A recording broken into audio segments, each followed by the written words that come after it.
Saudara-saudari terkasih dalam Kristus, hari ini Selasa 1 November 2022 merupakan Hari Raya Semua Orang Kudus. Bacaan dibawakan oleh Laurencia Ineke, Mazmur dilantunkan oleh Antonia Jovita Ari, dan renungan ditulis oleh Willy Wibianto. Selamat menekuni Sabda Allah. Marilah kita semakin mengasihi, semakin peduli, dan bersaksi.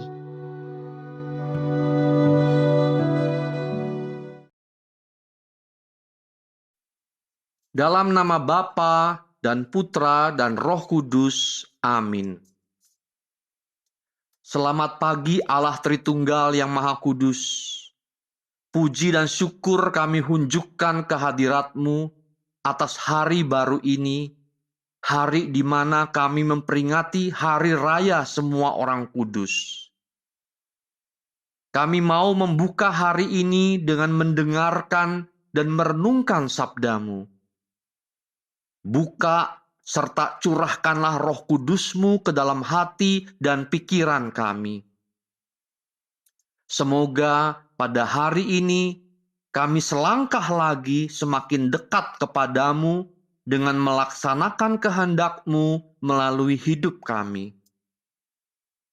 Demi Kristus Tuhan dan pengantara kami. Amin. Bacaan dari Kitab Wahyu bab 7 ayat 2-4 dilanjutkan ayat 9 sampai dengan 14. Aku Yohanes melihat seorang malaikat muncul dari tempat matahari terbit. Ia membawa meterai Allah yang hidup. Dengan suara nyaring, ia berseru kepada keempat malaikat yang ditugaskan untuk merusak bumi dan laut, katanya, "Janganlah merusakkan bumi atau laut atau pohon-pohon sebelum kami memeteraikan hamba-hamba Allah kami pada dahi mereka." Dan aku mendengar jumlah mereka yang dimeteraikan itu 144.000 yang telah dimeteraikan dari semua suku keturunan Israel. Kemudian daripada itu, aku melihat suatu kumpulan besar orang banyak yang tidak terhitung jumlahnya, dari segala bangsa dan suku, kaum dan bahasa. Mereka berdiri di hadapan tahta dan di hadapan Anak Domba, memakai jubah putih dan memegang daun-daun palem di tangan mereka. Dengan suara nyaring mereka berseru, "Keselamatan bagi Allah kami yang duduk di atas tahta dan bagi Anak Domba." Dan semua malaikat berdiri mengelilingi tahta, tua-tua dan keempat makhluk yang ada di sekeliling tahta itu. Mereka tersungkur di hadapan tahta itu dan menyembah Allah sambil berkata, "Amin, puji-pujian dan kemuliaan, hikmat dan syukur, hormat, kekuasaan dan kekuatan bagi Allah kita sampai selama-lamanya. Amin." Seorang dari antara tua-tua itu berkata kepadaku, "Siapakah mereka yang memakai jubah putih itu, dan dari manakah mereka datang?" Maka kataku kepadanya, "Tuanku, Tuan mengetahuinya." Lalu ia berkata kepadaku, "Mereka ini adalah orang-orang yang keluar dari kesusahan besar. Mereka telah mencuci jubah mereka dan membuatnya putih di dalam darah Anak Domba. Demikianlah sabda Tuhan.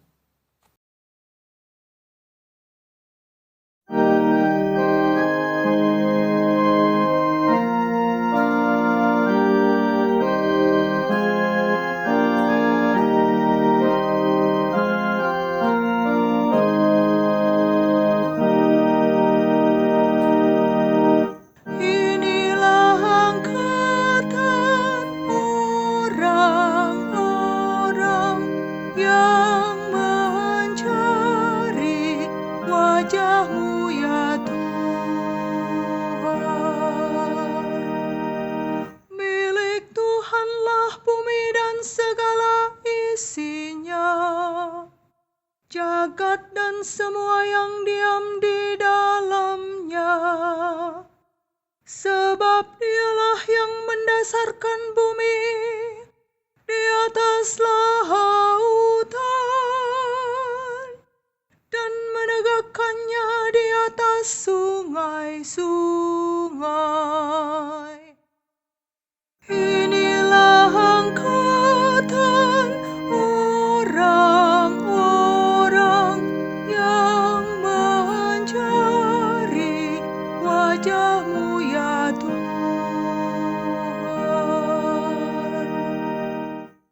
Siapakah yang boleh naik ke gunung Tuhan? Siapakah yang boleh berdiri di tempatnya yang kudus? Orang-orang yang bersih tangannya dan murni hatinya, yang tidak menyerahkan diri kepada penipuan. Inilah angkatan orang-orang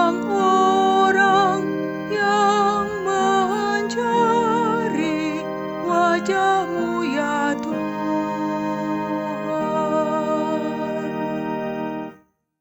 Dialah yang akan menerima berkat dari Tuhan dan keadilan dari Allah penyelamatnya.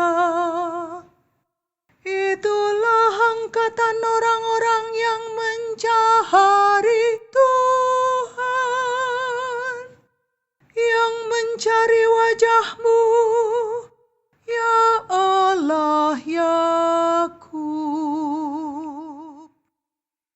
Inilah angkatan orang-orang yang mencari wajah-Mu ya Tuhan.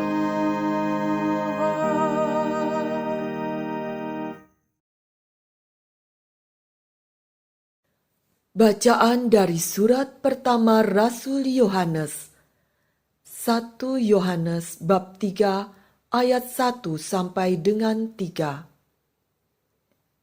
Saudara-saudara terkasih, lihatlah betapa besar kasih yang dikaruniakan Bapa kepada kita, sehingga kita disebut anak-anak Allah, dan memang kita sungguh anak-anak Allah. Karena itu, dunia tidak mengenal kita, sebab dunia tidak mengenal Dia. Saudara-saudaraku yang kekasih, sekarang kita ini sudah anak-anak Allah, tetapi bagaimana keadaan kita kelak belumlah nyata. Akan tetapi kita tahu bahwa apabila Kristus menyatakan dirinya, kita akan menjadi sama seperti Dia, sebab kita akan melihat Dia dalam keadaannya yang sebenarnya. Setiap orang yang menaruh pengharapan itu kepadanya, ia menyucikan diri sama seperti Dia yang adalah suci. Demikianlah sabda Tuhan.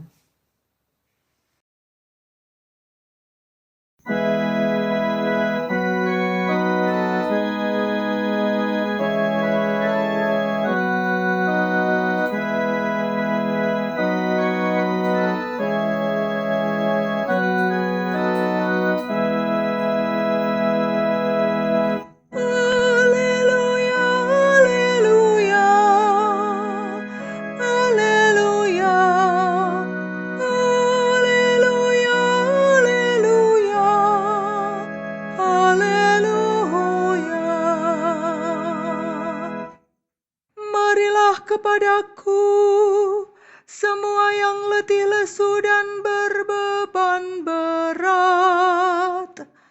Aku akan memberikan kelegaan kepadamu. Haleluya, haleluya, haleluya, haleluya, haleluya, haleluya.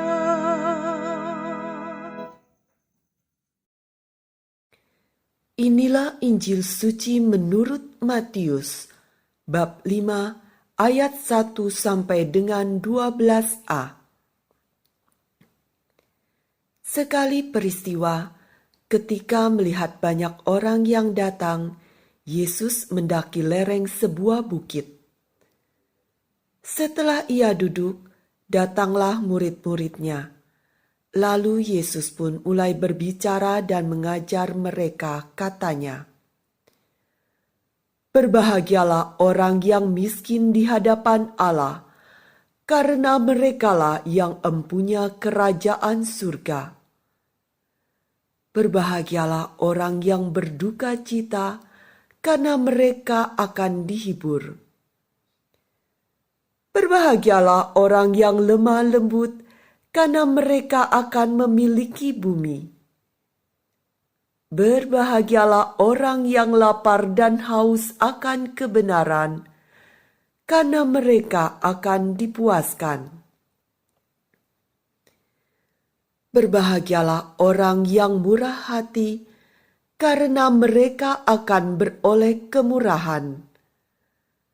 Berbahagialah orang yang suci hatinya, karena mereka akan melihat Allah.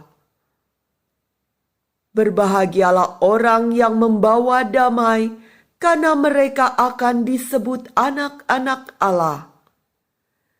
Berbahagialah orang yang dianiaya demi kebenaran, karena merekalah yang empunya kerajaan surga. Berbahagialah kamu, jika demi aku kamu dicela dan dianiaya, dan kepadamu difitnahkan segala yang jahat. Bersukacita dan bergembiralah, karena besarlah ganjaranmu di surga." Demikianlah sabda Tuhan.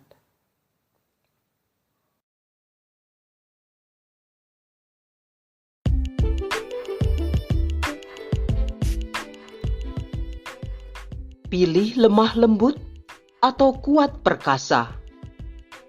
Renungan dibawakan oleh Willy Wibianto.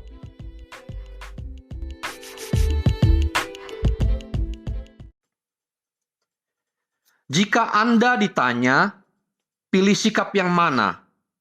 Lemah lembut atau kuat perkasa dalam menjalani hidup ini?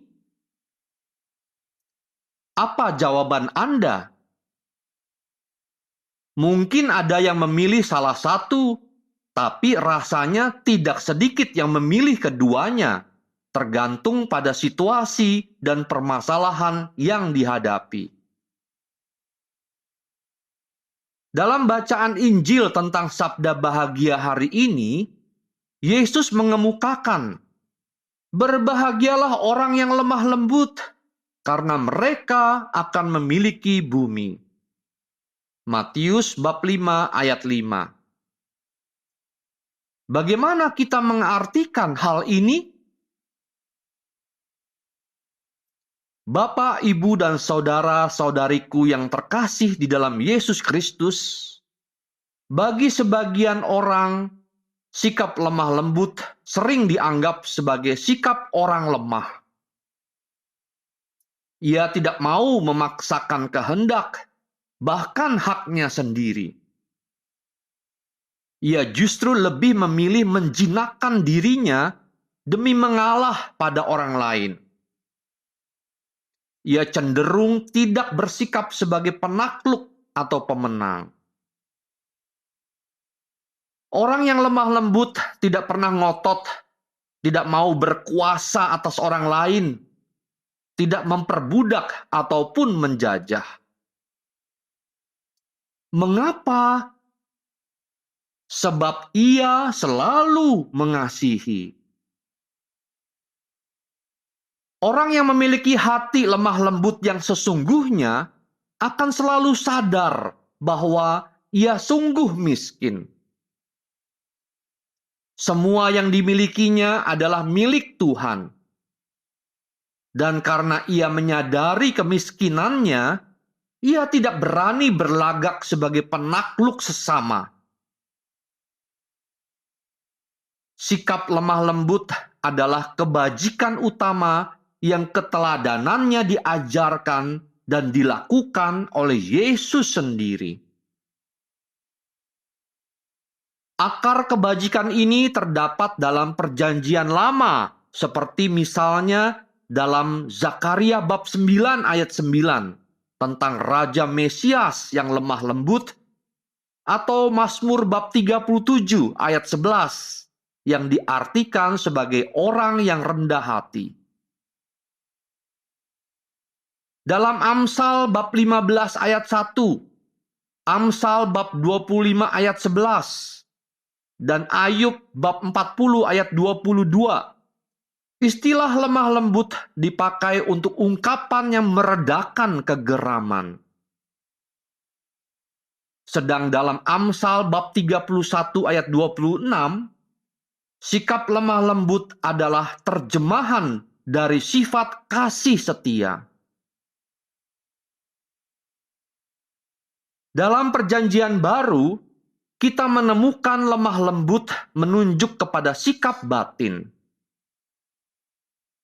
Ini menjadi watak kekristenan yang berasal dari Roh Kudus, seperti yang dikatakan oleh Rasul Paulus kepada jemaat di Galatia bab 5 ayat 23 yang menyatakan tentang buah-buah roh. Orang lemah lembut tidak mendendam walau mengalami tindakan kasar, serta tidak tawar hati dalam kemalangannya, karena segala sesuatu diterimanya sebagai jalan Tuhan bagi dia. Kelemah lembutan yang sempurna adalah watak Yesus sendiri, seperti yang dikatakannya dalam Matius bab 11 ayat 29. Pikulah kuk yang kupasang, dan belajarlah padaku, karena aku lemah lembut dan rendah hati, dan jiwamu akan mendapat ketenangan. Puncak dari kelemah lembutan hati Yesus ditunjukkannya ketika ia menghadapi tuduhan-tuduhan palsu saat menghadapi sengsara dan kematiannya tanpa membalas sepatah kata pun untuk membela diri.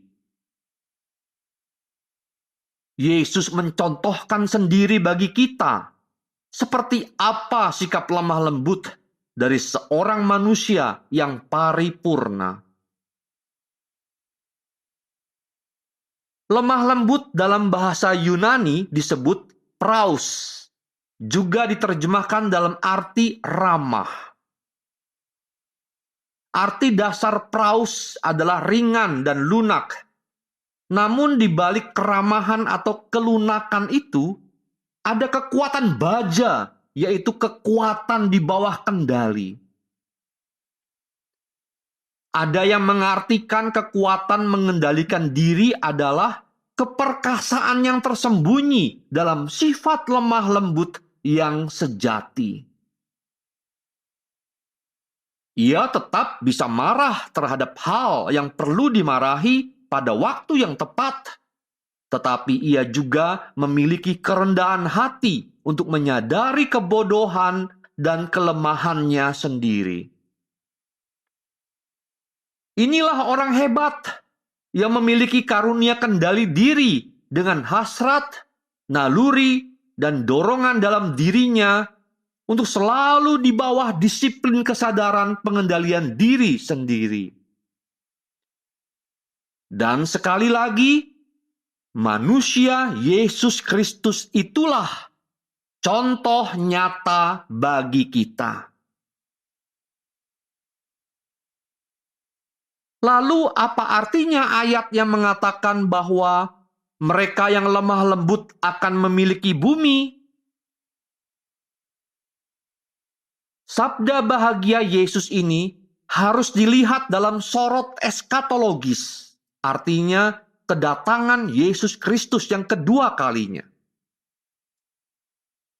Mereka yang menjadi milik Kristus dengan bertindak seperti Kristus yang lemah lembut itu memiliki kapasitas yang lebih besar untuk menikmati pelbagai berkat yang Ia sediakan. Hal ini bukan dalam arti kepemilikan kekayaan bumi secara harafiah, melainkan dalam pengertian karena dunia ini milik Bapa kita dan orang yang lemah lembut adalah anak-anaknya dan ahli warisnya. Jadi, siapa yang sebenarnya memiliki bumi? Orang yang congkak? Penginjak hak sesamanya kah? Justru sebaliknya. Bumi ini milik orang yang lemah lembut seperti sang guru. Sebab, bukankah dia pemilik semuanya?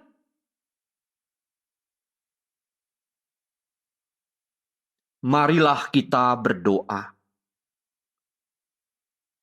Tuhan Yesus Kristus, pada hari raya semua orang kudus, 1 November 2022 ini, Engkau mengajak kami untuk berlomba merebut mahkota kehidupan. Oleh karena itulah, kami diminta untuk memiliki sikap lemah lembut yang di dalamnya terkandung sikap kuat perkasa, yaitu keperkasaan mengendalikan diri sendiri. Berilah kami keberanian untuk menghadapi tantangan hidup ini dan bertindak untuk menemukan solusi dan menyelesaikannya secara tepat. Engkau juga menginginkan kami memiliki hati yang lemah lembut kepada sesama kami yang menderita. Kami Kau ajak untuk menolong mereka dengan hati yang sabar, sederhana, penuh empati. Kami sadar itu tidak mudah ya Tuhan Yesus. Banyak kerumitan yang akan kami hadapi dan alami. Tetapi Engkau menginginkan agar kami berproses menjadi intan yang bersinar bagi sesama kami. Ya Tuhan Yesus, kami mau jalani itu. Berilah kekuatan-Mu agar kami mampu menghadapinya dan menyelesaikannya, sebab Engkaulah Tuhan dan pengantara kami yang bersatu dengan Bapa dan Roh Kudus, kini dan sepanjang segala masa. Dalam nama Bapa dan Putra dan Roh Kudus. Amin.